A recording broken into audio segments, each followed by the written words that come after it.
From now on, we'll handle the house ourselves. You should find somewhere else to live, my brother and his wife declared.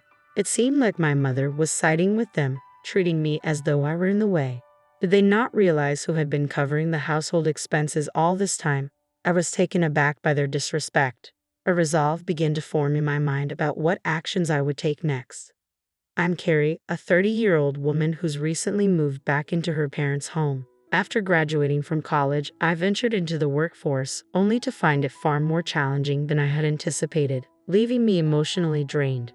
This led me to return to my parents' house. Initially, I relied on unemployment benefits while searching for new job opportunities. Eventually, I discovered remote work and began working independently from home. With my university degree in a scientific field, I was able to leverage my skills as a freelance engineer. I began by taking on small projects. While the initial income was modest, working from home proved to be a valuable experience. Unlike traditional office jobs, I could earn a decent living with minimal social interaction, and I gradually built confidence in managing my own schedule. Over time, my work volume increased, and I began to take on larger projects, which led to a rise in my earnings. Within a year, my income matched that of a typical company employee. However, my parents, especially my mother, struggled to understand my work-from-home setup. My father was supportive once I explained everything in detail, but my mother, with her more traditional views, was wary of what she didn't understand. Despite my efforts to reassure her about my commitment to my job, she frequently questioned my decision. "How long are you planning to stay home?" she would ask. At first, I thought it was for your mental health, but it's been over 2 years now. Maybe you should consider working outside more. I made every effort to explain my situation to my mother with complete sincerity, but she remained unconvinced. "You're just doing something online," she would say, often expressing suspicion. How could I make her see the reality of my work? Despite my detailed explanations, she remained doubtful. I showed her client emails and salary statements, but nothing seemed to change her mind. My mother even questioned whether I was involved in some dubious business or unusual religion. I reassured her that my job was legitimate and that I received regular payments. Yet her skepticism persisted. "Isn't there a chance this is just unemployment benefits? And those can't last forever," she would argue. Her worries seemed endless. I had considered moving out on my own, but I hadn't saved enough yet. Around that time, my father's health began to decline, and he required nursing care. Having retired early, he faced a sudden drop in income. "Dad, are you okay?" I asked with concern. "Oh, Carrie, I'm sorry to worry you. I have my pension, so I'll manage," he replied, though I could sense his apprehension. Given how much my mother spends, I wondered if he could really manage on his own. It seemed we'd have to rely on our savings for now. My father looked exhausted, likely anxious about the future. I had relied on his financial support throughout college and even after returning home due to mental health issues. Leaving him alone to live independently didn't feel right. My mother was also perplexed by his sudden condition. I decided to stay home and support them as much as I could. "Don't worry, Dad. I'll take care of things from now on," I assured him. "Really?" he responded, surprised. "I didn't think you had that much income." "Don't worry, Dad. My income is quite stable now," I said, showing him my bank account details. Knowing my father had always understood my situation, I hoped he would be reassured. "Carrie, I didn't realize you were so financially stable," he said. "Yeah, I've been earning more recently." "Then could you help us a bit?" he asked. "Of course. You've done so much for us. I'll support you from now on," I promised. "Thank you, Carrie," he said, visibly relieved. I began covering the household expenses, my father's medical bills, and numerous other costs. Each month, I transferred a set amount to my father's bank account to help manage the household finances. Since my mother had been using my father's credit card, I set up a new main card and gave her a supplementary card. My father saved as much as he could and encouraged my mother to do the same. When he suggested we needed to cut back, my mother protested. "So, what? Should we kick Carrie out? She's helping us financially. It would be much harder without her." Despite my mother's skepticism and suspicion about my support, my father eventually convinced her to let me stay. I continued to work while assisting at home. However, my mother took my help for granted and became very demanding. "Can't you finish your chores faster?" she would snap. "Sorry, but it's challenging since I'm working at the same time," I would respond. "You keep saying that, but is it really so hard?" she would question. My mother didn't seem to understand or listen to my explanations. I began to feel that our relationship was becoming irreparably strained. Thankfully, my father recognized and appreciated my efforts, which provided some comfort. We managed this arrangement for a year, but then my father suddenly fell ill and required daily hospitalizations. I visited my father in the hospital and greeted him with a warm smile. "Hey, Dad, how are you feeling today?" "Thank you for coming, Carrie. It doesn't look like things are going to improve soon, but I hope it's not too much of a burden for you," he replied. "Don't worry about that," I said reassuringly. "Taking care of you isn't a burden at all, but I can see that things between you and Mom have been strained. Since my father's hospitalization, my relationship with my mother had worsened. Living with her had become increasingly stifling, but I remained committed to supporting both my parents as a family. I appreciated all the effort my mother had put into making my lunches and dinners when I was growing up. Despite the current challenges, I still wanted to honor that. Then something happened that changed my perspective entirely. My mother addressed my brother Kevin, who had just arrived. "I've been waiting for you. You're late," she said sharply. "Sorry, Mom. I've been really busy," Kevin replied. "Hi, mother-in-law," Mary greeted. "Hello, Mary. Thank you for coming," I replied, still in shock. I approached my brother Kevin and his wife Mary, who both gave me a frosty look. Then, out of the blue, my brother said, "We're going to be living here too from now on." "Wait, what? Why?" I asked, taken aback. Mom was concerned. She thought it might be too difficult for you to manage the house on your own while Dad's in the hospital, he explained. I turned to my mother, hoping for some clarification, but she simply looked away. "I see," I said, trying to process the situation. My brother continued, "We hope this will help ease Mom's worries. We'll support you, Carrie." Mary, with a hint of a smirk, added, "I had a feeling there was more to this decision than just helping Mom." My mother said, "Thank you both for coming. Carrie, I hope you're prepared to contribute a bit around the house. Otherwise, it might be difficult for you to stay here." Although I hadn't expected my brother and his wife to move in, I knew that my brother, who graduated from a prestigious college and worked at a reputable company, must be earning a good salary. Still, I was putting in my own effort and wondered if they could manage without my support. Life with my brother and his wife proved to be more challenging than I had anticipated. "Perry, are you still asleep? Get up and make breakfast," my brother's wife shouted, banging on my door. "I'm already up. I start working early," I replied. As a morning person, this was my most productive time of day, and I preferred to work undisturbed. "Really? Then get moving and prepare breakfast," she insisted. "Do I really have to make everything myself?" I asked, feeling frustrated. Our family usually had a relaxed morning routine, eating whatever we wanted whenever we wanted.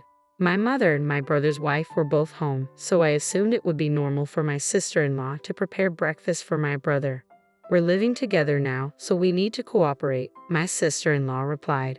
Reluctantly, I helped prepare breakfast, but it seemed like my efforts weren't enough. "Is this all you've prepared for breakfast? It's not sufficient," they criticized.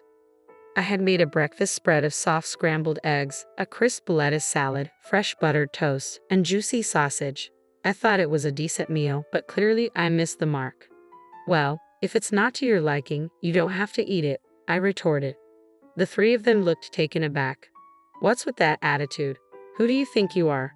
This isn't acceptable. You need to pitch in with the housework," they scolded. "But I have work to do too," I protested. "Oh, work? Really? What kind of work is that? Are you serious?" My brother and his wife shot back, their disbelief evident. My brother, in particular, seemed to constantly belittle me, likely influenced by my mother. He mocked my concerns. This was consuming a significant portion of my work time. I grabbed my laptop, shoved it into my bag, and left the house. "Wait, where are you going?" my brother called after me. Ignoring him, I headed straight to my father's hospital room. When I burst in, he looked up at me surprised. "Carrie, what's the matter? You seem flustered," he asked. I quickly explained the situation to my father. His expression turned to one of shock as he listened. "I had no idea they were treating you like this." "I'm so sorry, Carrie," he said. "Don't worry about it. You should follow your own path. I'm sure your mother would feel more comfortable if Kevin were around. You don't need to stay in a place where you're not happy. All I want is for you to be content, so live your life as you see fit." "Thank you, Father," I replied, feeling reassured. Encouraged by my father's words, I decided to move out. When I returned home that evening, I was met with a tense atmosphere. My mother, brother, and sister-in-law looked at me with stern faces. "Where have you been?" my brother demanded. "Kevin, weren't you supposed to be at work?" I asked. "Because of you, I had to take the day off," he retorted. "Taking a day off for that reason seems excessive," my sister-in-law added. Inside, I was taken aback by how easily my brother took a day off work. It seemed incredibly irresponsible to me. As the evening went on, the tone of my brother and his wife grew increasingly harsh. "Just leave," my brother said abruptly. "Why?" I asked, startled by his sudden hostility. "What's going on?" "From now on, the three of us will be living together," my brother continued. "If you don't want to stay, then you should go. We don't need someone like you, who only adds to the tension, to be a part of this." My brother and his wife made it clear they wanted me out. "Carrie, this is enough," my brother said firmly. "Now that your father isn't here, you don't need to stay." For some reason, my mother, like my brother and his wife, began to view me as a hindrance. Did she not realize how much I contributed to the family's finances? She regularly indulged in branded goods, but how would she cope if her spending money was cut back? I was infuriated. No matter how many times I tried to explain my role, my mother, brother, and sister-in-law ignored me. Their rudeness was too much to bear, so I decided to take a drastic step. I first transferred the funds from the bank account linked to my mother's credit card into an account that I controlled. I wanted to see her reaction when she found she couldn't use her card. Additionally, I moved some money from my father's account, which was meant to cover family expenses, to the same account. Only my father's medical expenses could still be paid from his separate account, which my mother was unaware of. As a result, a significant portion of the family's financial responsibility shifted to my brother and his wife. Although I didn't know the details of my brother's income, I was certain he would feel the impact more than ever. After completing all the necessary arrangements, I packed up my belongings and announced, "I'm leaving this place." My mother, brother, and sister-in-law were visibly shocked by my words. They had harassed me relentlessly but hadn't expected me to actually take action. Their surprised expressions were almost satisfying. "Finally leaving, are you? I've never met someone so troublesome. You won't be coming back, will you?" my brother said, his tone dripping with disdain. Their constant belittling was astonishing. "Of course not. Don't bother contacting me," I replied firmly. As I left, they gave me condescending smiles, but I couldn't help wondering how they'd feel once I was gone. I smiled inwardly as I began my new chapter. My new home was tranquil, and I could enjoy my own space. I felt completely rejuvenated and found myself able to focus on my work like never before. One day, just as I expected, I received a call from my brother. "I told you not to contact me," I answered. "What's going on?" he asked, his voice edged with urgency. "I heard you were responsible for handling all the money transactions at the family home. Is that true?" His surprise was evident. "Yes, that's correct," I confirmed. "Why are you asking now? Why did you tell me about this? We had no clue." I did mention several times that I was working, but neither you nor Mom seemed to believe me. "Well, Mom said a lot of things and I was confused, so it's not entirely my fault, right?" "No, it's not, but I'm facing a financial problem. Mom's been spending excessively, and on top of that, we haven't been able to cover the house utilities and other expenses. I was able to manage everything because I was supporting you in many ways. Now that I'm not living there, you need to handle it. Carrie, I really need your help to transfer some money to my account." "What? Please, can you transfer some funds right away?" "You've got to be kidding. You work for a big company, don't you?" "Actually, I was let go from that job." "What? Why?" "I made a big mistake," my brother admitted. "Was that before you moved back into our parents' house?" I asked. His response left me momentarily speechless. I suspected my brother had returned to our parents' house under the assumption that there was ample money available. He likely thought the household would be supported comfortably by my father's pension after his retirement. It was tempting to tell him that I had been managing the family finances, even though it appeared I was doing nothing. I could almost picture his surprise upon realizing that I had been keeping the household finances afloat while he had assumed everything was stable. The same went for my brother's wife and my mother. "We need your help," my brother's wife said urgently. "Our savings are nearly depleted."